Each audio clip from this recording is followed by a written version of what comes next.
সংস্কারের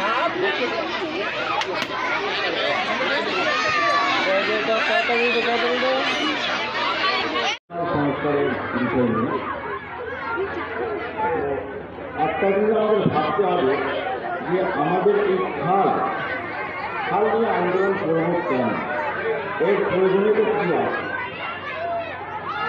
একটা খালের প্রয়োজন মানব জীবনে কী অবদান রাখতে পারে। আমাদের দেশ সাধারণত, আমি বাংলার কথা যদি বলি,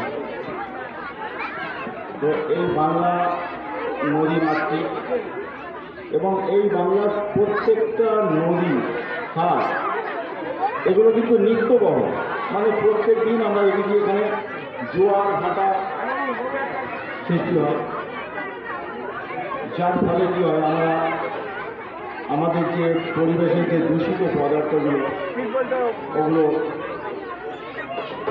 বেরিয়ে গেল এক জায়গা থেকে আরেক জায়গাতে জমল। সবাই পাবে, যে খেয়েছে সেই পাবে।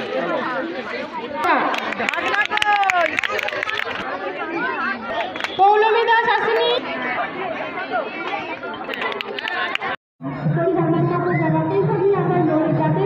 জীবনে তাদের বাধা না আছে, তারা সরকারের কিছু মানে ভালোভাবে চলতে পারে, সেটা একটা লড়াই।